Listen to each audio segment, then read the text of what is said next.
Hello everyone, welcome back to extra class with Arne Mandal. How are you all? I hope you all are doing well. So आज की जो video है हमारी class 10th से related है।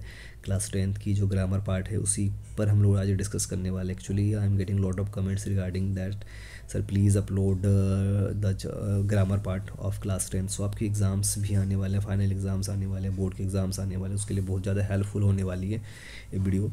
इसको आप देख लेंगे और साथ ही साथ हम लोग हिंदी में और अपनी बहुत ही सिंपल लैंग्वेज में ग्रामर के जो भी ये 12 क्वेश्चन से डेली एक एक वीडियो में अपलोड करने वाला हूँ, ट्राई करूँगा ताकि आपके लिए बहुत ज़्यादा इजी हो जाए और लेसन को भी समझने में हमें हेल्पफुल हो जाए। राइट, तो साथ ही साथ मैं आपको एक रिक्वेस्ट करूँगा, अगर आपको वीडियो अच्छी लग रही है please mention in comment section as well as if you want any other part of the syllabus right from your class you can also mention it. हम लोग उसको बहुत ही जल्द अपलोड करने वाले हैं और एक्सप्लेन भी करने वाले हैं अगर आपको ऐसा कोई फील होता। तो इसको देख लेते हो विदाउट वेस्टिंग द टाइम। इसमें आपको करना क्या, फर्स्ट वन ऐसे आपको 12 क्वेश्चन रहेंगे, उसमें से कोई भी 10th अटेम्प्ट करनी है। So fill in the blanks by choosing the correct option to complete the sentences. इसमें कोई ऑप्शन आपको, जो 4 ऑप्शन है इसमें से एक ऑप्शन आपको चूज़ करना है। पहले सेंटेंस को रीड करेंगे। At one time mister Nigel dash the supermarket. At one time देख के आपको क्या लग रहा है, एट वन टाइम एक आइडियम है। आइडियम मतलब इससे हमें क्या पता चलता है, एक इस आइडियम से पता चलता है कि एट वन टाइम मतलब पहले की बात है। वंस ONCE हम लोग बोलते हैं ना, वंस अपॉन अ टाइम, एक बार की बात थी। तो ऐसे ही एट वन टाइम। सो एक सिंपल पास्ट है। सिंपल पास्ट में कौन सी वर्ब यूज़ होती है, वर्ब का सेकंड फॉर्म यूज़ होता है। सो देख के पता चला वर्ब का सेकंड फॉर्म ऑन है, तो इसी को आप यूज़ करेंगे, इसी को आप लिखेंगे। सेकंड नंबर क्वेश्चन की ओर आगे बढ़ते हैं। क्वेश्चन नंबर सेकंड में आपको दिख रहा है कि इसमें क्या करना है, आपको रिपोर्टेड स्पीच में चेंज करनी है। रिपोर्टेड स्पीच में इसको कैसे चेंज करेंगे देख लेते हैं। पहले कन्वर्सेशन को रीड करेंगे, उसके बाद इसको चेंज करेंगे। निशा ने क्या बताया, I want to improve my command over the English language. ठीक है। Anjali replied for that you need to do a lot of reading in English. इसके लिए आपको बहुत ज़्यादा रीडिंग करना पड़ेगा, स्टडी करनी पड़ेगी। तो निशा ने क्या बोला, Nisha said she wanted to improve her command over English. Nisha का सेंटेंस कंप्लीट हो गया। अंजलि का सेंटेंस यहाँ पर हम लोग फिलअप करेंगे। For that you need lot of reading in English. इसमें ज़्यादा कुछ नहीं करना आपको, वर्ब का वर्ब के फॉर्म चेंज कर लेंगे, मतलब टेंस चेंज कर लेनी है। प्रेजेंट टेंस में पास्ट में कर लेंगे। सो सैड दैट, इसके बाद आगे क्या लिखेंगे मैं यहीं पर आपको बताता हूँ। फॉर दैट यहाँ से स्टार्ट करेंगे आप। फॉर दैट यू की जगह बना देंगे she. For that she needed, need है ना, नीड को बना देंगे नीडेड। पास्ट टेंस में चेंज करेंगे, needed to do a lot of reading in English. दोबारा मैं रिपीट करो, for that she needed to do a lot of reading in English. So this one is correct. आगे बढ़ते हैं number third की ओर। Select the correct option to fill in the blanks for the given line. यहाँ तक आपको सबको समझ में आ रहा है आई होप, राइट, पूरा क्लियर है, कोई डाउट इसमें नहीं है। ठीक है, तो इसमें देख लेते हैं सेंटेंस को। पहले रीड कर लेंगे। Principal to a student, principal ने अपने स्टूडेंट को बोला, एडवाइस दिया शायद, you dash with bad girls. So ये नेगेटिव सेंटेंस है, नॉट आएगा। तो देख लेते हैं, वी एक एडवाइस है। कौन सी एडवाइस है इसको देख लेते हैं। You must not mix with bad girls, can not mix and may not mix and none of this. None of this तो नहीं आने वाला, तीनों में से कोई एक आपके आंसर होने वाले हैं। इसमें से कोई एक ऑप्शन को चूज़ कर लेते हैं। मस्ट नॉट मुझे लग रहा है, लेकिन फिर भी दूसरे वाले ऑप्शन को भी देख लेते हैं। Can not mix with bad girls, can not आपको नहीं आएगा, राइट, क्योंकि ये स्ट्रॉन्ग एडवाइस है किसके द्वारा, प्रिंसिपल के द्वारा। मे नॉट मिक्स कोई पॉसिबिलिटीज़ नहीं है। कोई पॉसिबिलिटीज़ अगर होती है या चांसेस अगर नहीं बनती है तब आप इसमें मे का यूज़ कर सकते हैं। सो कैन नॉट भी नहीं आएगा, मे नॉट भी नहीं आएगा, मस्ट आएगा। क्यों आएगा मस्ट? मस्ट अगर कोई स्ट्रॉन्ग एडवाइस किसी को दिया जाता है, राइट, तब यहाँ पर मस्ट का यूज़ हमेशा होता है। You must not mix with bad girls. Principal अपने स्टूडेंट को क्या बोल रहे हैं, आपको मिलना नहीं है उनके साथ, राइट। तो एक स्ट्रॉन्ग एडवाइस है, आपको करना ही करना है एनी हाउ। सो इसलिए हम लोग इसका क्या यूज़ करेंगे, मस्ट में। बहुत ही सिंपल सा था, आशा करें तो सबको समझ में आ रहा होगा। और आगे बढ़ते हैं क्वेश्चन नंबर 4 की ओर। क्वेश्चन नंबर 4 में क्या है, इसमें आपको कुछ एरर है, एरर को आपको क्या करना है, करेक्शन करनी है। ऐसे क्वेश्चंस आ जाते हैं एग्जाम्स में। Here in India we have so many religions. India में बहुत सारे रिलीजियंस है। We eat so many different food, we wear so much different kind of dresses. इसमें ऑप्शन दिया हुआ है तो इसको आप देख लेंगे। मच है ना, मच, ये जो मच है यहाँ पर, मच की जगह इसमें मैनी बताया गया, तो मुझे भी लगता है ही वाला ऑप्शन सही है। We wear so much different kind of dresses. So much, much किस में यूज़ होता है, अनकाउंटेबल में यूज होता है, लेकिन यहाँ पर ड्रेसेस की बात हो रही है, ड्रेसेस अनकाउंटेबल नहीं है, तो इसमें so many dresses, different kind of dresses है, काउंटेबल है, राइट। तो इसलिए आप इसको क्या यूज़ करेंगे, मैनी लिखेंगे, आपका जो ऑप्शन है फर्स्ट वन।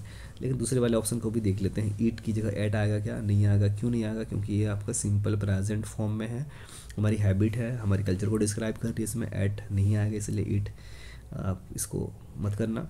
हैव या हैज़ की जगह, India has so many release, India एक ही है, सिंगुलर है, तो इसका भी हैज़ का यूज़ हो सकता था, लेकिन यहाँ पर हमें कोई भी एक ऑप्शन चूज़ करना है। और एक बच्चा है हमारा वेयर, वेयर जो है, राइट, वेयर क्या लिखा हुआ इसमें आप देख लेंगे, where we were, right, we है सिंगुलर या प्लूरल है, देख लो आप, प्लूरल है, वी प्लूरल होती है, राइट। सो प्लूरल के साथ प्लूरल वर्ब यूज़ होता है, वेयर सही है, इसमें वेयर्स यूज़ नहीं करेंगे। अगर यहाँ पर आय होता या फिर कोई सिंगुलर प्रोनाउन होती तब हम लोग वेयर्स यूज़ कर सकते थे। तो यहाँ तक क्लियर है सभी को, आगे बढ़ते हैं लेसन में। लेसन में आगे बढ़ने के बाद देख लेते हैं, complete the given sentences by filling in the blanks with correct options. इसमें आपको देख लेना है, इसमें क्या है, टेंस आप देख लेंगे, 4 ऑप्शन है आपके पास, इसमें से कोई भी एक चूज़ करना है। 2 years हैव पास्ट, 2 साल बीत चुके हैं, राइट, बीत चुके थे नहीं, बीत चुके हैं, कौन सी टेंस है, पास्ट, प्रेजेंट परफेक्ट टेंस है। 2 years हैव पास्ट, सीन्स तब से, present perfect continuous. He dash here, he has came here, क्या वो यहाँ पर आया, हैज़ कम हेयर बिल्कुल नहीं यूज़ होगा। ही हैज़ कम हेयर, भव का फर्स्ट फॉर्म बिल्कुल नहीं होगा कम, राइट। केम लग रहा, हैड केम तो नहीं आएगा, पास्ट परफेक्ट टेंस यूज़ नहीं होने वाला। ही केम हेयर, वो आया, राइट, भव का सेकंड फॉर्म यूज़ करेंगे, सिंपल पास्ट में यूज़ करेंगे, ही केम हियर, 2 साल बीतने के बाद वो यहाँ पर आ चुका है, राइट, क्लियर है। नंबर हम लोग आते हैं 6 की ओर, fill in the blanks by correct form of the brackets, जो ब्रैकेट में दिया हुआ, तो मतलब इसका सब्जेक्ट वर्ब एग्रीमेंट है, इसमें आप बहुत ही सिंपल है। अगर सब्जेक्ट हमारा क्या है, प्लूरल है, दे प्लूरल है, बहुत सारे लोग हैं, सिंगुलर नहीं है, तो इसलिए क्या यूज़ करेंगे, वीस की जगह आप क्या यूज़ करेंगे, वीस की जगह ओनली वीस ही यूज़ लिखेंगे, मतलब सेम टू सेम लिख देंगे, वीसेस, ऐसा कुछ बनाने वाला नहीं है, ओनली वीस, दिस वन इज़ करेक्ट, आपके बन गए 6 नंबर। आगे बढ़ते हैं नेक्स्ट नंबर की ओर, नेक्स्ट क्वेश्चन की ओर। Report the dialogue between Parul and Nikhil, Parul और निखिल का डायलॉग है, इसको आप रिपोर्ट करेंगे, मतलब रिपोर्टेड स्पीच में नरेशन चेंज करेंगे डायरेक्ट से इनडायरेक्ट में, ऐसे क्वेश्चंस 2-3 क्वेश्चन बन जाते हैं एग्जाम्स में, तो मुझे लग रहा है कि आपको यहाँ तक समझ में आ रहा है। आगे बढ़ते हैं 7 नंबर को सॉल्व करते हैं। पहले देख लेते हैं सेंटेंस में क्या, where did you spend your holiday, आप अपने हॉलीडे कहाँ स्पेंड किए। निखिल ने बताया I went to many hill station, मैंने बहुत हिल स्टेशन क्या किया, विजिट किया है।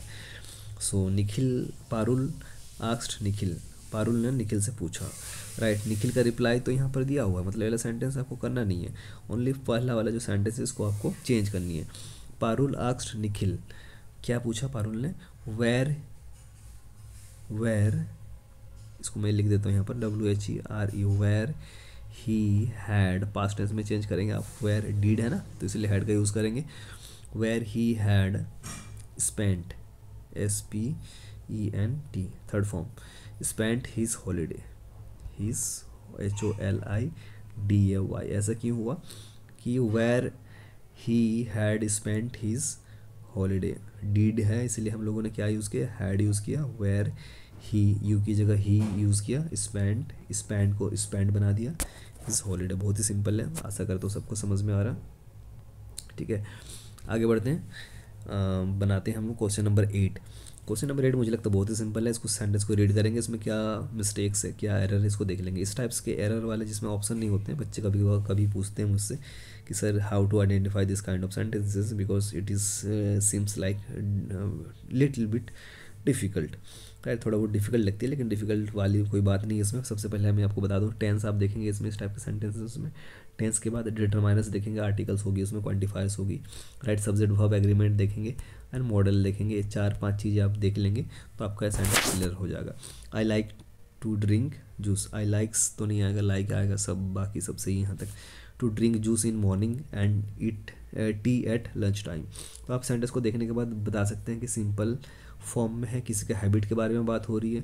सो आप जो कंटिन्यूस ING वाले वर्ब है इसको यूज़ नहीं करेंगे, यहाँ पर लिख देंगे आप ड्रिंकिंग, कहाँ पर लिखेंगे, ड्रिंकिंग, DRINKING, एंड ये ड्रिंकिंग क्या है, एरर है। ड्रिंकिंग की जगह क्या आएगा, सिंपल प्रेजेंट में क्या यूज़ होता है, ड्रिंक यूज़ होता है, DRINK। ड्रिंक मतलब मैंने बोलने का मतलब है कि वर्ब का फर्स्ट फॉर्म ही यूज़ होता है, तो इसको आप ध्यान में रखेंगे सिंपल प्रेजेंट टेंस में। ठीक है, आगे बढ़ते हैं question next. 9th number.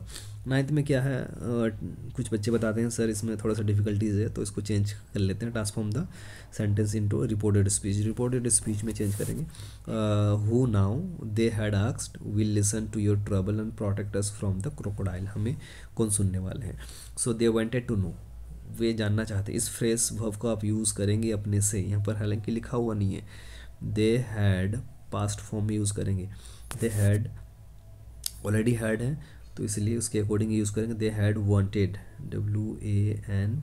WANTED, wanted, right. They had asked, right, इसीलिए हम लोग लिख रहे हैं they had wanted to know, KNO know. Who then listen, who then THEN would listen to their trouble.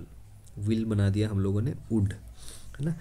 Would listen to their trouble, LISTE, and listen to their THEIR। Our जो था हम लोगों ने देयर बना दिया। Already आपको पता pronoun कैसे चेंज होती है, troubles, TROUBLES, troubles, and protect, PROTECT, protect them from the crocodile, THEM, from FROM, from the crocodile, the crocodiles आप ऐसे लिख लेना। दोबारा मैं रिपीट कर रहा हूँ, they had wanted to know, who then would listen to their troubles and protect them from the crocodile. Clear है, ठीक है। इस टाइप से इसको चेंज करें सेंटेंस। हालांकि देखने में थोड़ा सा बड़ा लग रहा है, लेकिन आप घबराइए मत, इसको प्रैक्टिस करिए, आपको बहुत ज़्यादा इंप्रूवमेंट मिलने वाला है। तो आगे बढ़ते हैं नंबर 10th की ओर। The father divided his property among his 3 sons lest they will quarrel afterwards. तो सेंटेंस को पहले रीड कर लेंगे और इसको आइडेंटिफाई करेंगे इसमें क्या एरर है। The father divided his property among 3 sons. तो जैसे ऑलरेडी मैंने बताया, अभी ऊपर वाला सेंटेंस हम लोगों ने किया था 8 नंबर सेंटेंस, सेम इसमें भी आपको 4-5 चीज़ें देखनी है। डिटरमाइनस, टेंसेस देखना है, सब्जेक्ट वर्ब एग्रीमेंट देखना है, और कोई मॉडल वगैरह है तो उसको आपको देखना, मॉडल वर्ब वगैरह अगर इसमें है। The father divided his property, father ने उसकी प्रॉपर्टी को डिवाइड किया। Among his 3 sons lest they will quarrel afterward. फादर ने अपने तीनों बच्चों को, बेटों में अपना जो प्रॉपर्टी है इक्वली डिवाइड किया है, ताकि उनके जाने के बाद ऐसा कोई ट्रबल या कोई प्रॉब्लम ना हो। तो इसमें देख लें, द फादर बिल्कुल आएगा और फादर नहीं आएगा, द फादर, क्योंकि पर्टिकुलर डेफिनेट आर्टिकल का यूज़ करेंगे। The father divided his property among देख लेंगे आप, एमंग हिज 3 सन्स। सो एमंग इसमें यूज़ करेंगे आप, जो प्रेपोजिशन है ये सही है, क्योंकि 3 बच्चों में डिवाइड हो रही है। Among 3 sons lest they will quarrel afterwards. क्यों डिवाइड किया, क्योंकि उनमें ऐसा कुछ लड़ाई ना हो, will quarrel afterwards. So एक मोरल एडवाइस है, राइट, या मोरल सिचुएशन है, ऐसा कुछ आने वाला टाइम में ना हो। सो विल की जगह हम लोग यूज़ करेंगे should, SHOULD, should, right. So this one is complete number 10th। Next question number हम लोग डिस्कस करेंगे 11th की ओर, राइट। 11th क्वेश्चन में क्या है देख लेते हैं एक बार। इसमें सेंटेंस को रीड करेंगे और इसकी जो रिपोर्टेड स्पीच है, नरेशन है, इसको चेंज करेंगे आप। दोबारा ऐसे क्वेश्चन आ गए नरेशन वाली। सो सबसे पहले अर्थूर का आप डायलॉग रीड करेंगे और केविन का डायलॉग रीड करेंगे। Kevin, where are you doing the hospital again, is your mother okay, my mother is now better, thank you God, Kevin ने बताया, thank God, and she has been back to the normal since Friday. So Ankur asked Kevin if she was going to hospital again, right, ये sentence हो गया। He also asked him whether his mother was okay, ये sentence आपका first वाला complete है। Kevin replied, Kevin ने बोला माई mother is now better. So is, now better, is अब ऑलरेडी है, आपको पता है इसको। अगर प्रेजेंट, सिंपल प्रेजेंट है तो सिंपल पास्ट में चेंज करें। सिंपल पास्ट कौन सी टेंस है, ये तो नहीं है आपका सेकंड वाला, राइट, ये भी गलत है। थर्ड वाला भी गलत है, क्योंकि ये भी ईज लगा हुआ इसमें हैड लगा हुआ। इसमें हैज़ लगा हुआ ये भी गलत है, उसे देखने से हमें लग रहा है वॉज जो है सिंपल पास्ट में है, इस mother was better now. First वाला ऑप्शन आपका बिल्कुल सही है। इस टाइप से आप बनाएंगे तो सारे के सारे आपके क्वेश्चंस, या फिर लास्ट क्वेश्चन जो है identify the error in the given sentences and supply the corrections. दोबारा ऐसे क्वेश्चन आ गया, इसमें आपको देखना है इस टाइप से क्वेश्चंस में ऑलरेडी मैंने आपको बताया क्या क्या चीज़ें आपको ध्यान में रखना है। एक तो आपको डिटरमाइनर्स ध्यान में रखनी है, राइट, आर्टिकल ध्यान में रखना है, क्वांटिफायर्स वगैरह आपको ध्यान में रखना है, टेंसेस आपको देखनी है, और सब्जेक्ट वर्ब एग्रीमेंट इसमें देखना है। 4-5 चीज़ें आपको देखनी है तो आपके लिए बहुत ज़्यादा ईजी हो जाएगा, राइट। तो यहाँ तक आपको समझ में आ गया है। लास्ट क्वेश्चन बनाएंगे 12 नंबर है। हालांकि आपको कितने क्वेश्चंस बनाने होते हैं 10, आपके पास 2 चॉइस मिल जाती है, जो भी आपको ईजी लगे उसके अकॉर्डिंग बनाएंगे। और अभी क्या हो रहा है, बोर्ड एग्जाम्स में जो क्वेश्चंस बनाई जा रही है इस बार, इस साल से मैं देख रहा हूँ थोड़े से grammar part as well as reading part थोड़ा सा टफ बनाया गया है। ग्रामर पार्ट आपका 10 मार्क्स का एंड रीडिंग पार्ट 20 मार्क्स का, 30 मार्क्स का एंड राइटिंग पार्ट 10 मार्क्स का, टोटल 40 मार्क्स। बहुत ज़्यादा वेटेज बन जाती है अगर आप इसको स्कोर कर पाते हैं। सो सबसे पहले इसको रीड कर लेंगे। I work 3 kilometres each day to reach my school. Sentence को पढ़ने के बाद ही आपको लग जा रहा है कि यहाँ पर बहुत ही कॉमन मिस्टेक है, जो है ईच डे। ईच डे तो होता नहीं है कभी, ठीक है, यहाँ पर आपको लिखना है every day, each day, right, each day is not a correct. I walk 3 kilometre every day to reach my school, ये आपका सिंपल प्रेजेंट टेंस में है, सिंपल प्रेजेंट टेंस में ही इसको आप करेंगे। इसलिए कोई गलती नहीं लग रहा, कोई एरर इसमें नहीं हो। सो आपका ओनली एरर है ईच में, EACH, ईच आप एरर में लिखेंगे और करेक्शन में क्या लिख देंगे, every day to reach my school. So this is all about your lesson. 12 question हम लोगों ने सॉल्व कर लिया, कल फिर आएंगे और ऐसे सॉल्व करेंगे। आपको अगर आपको कोई और सलूशन चाहिए रिगार्डिंग योर सिलेबस, राइट, कोई और टॉपिक चाहिए तो आप मेंशन कर सकते हैं, उसी को भी हम लोग डिस्कस करेंगे। आपके एग्ज़ाम्स के लिए बहुत ज़्यादा इंपॉर्टेंट होने वाले हैं। So best of luck everyone, do practice, work hard and get success. Thank you, see you again in next lesson, next video. Thank you.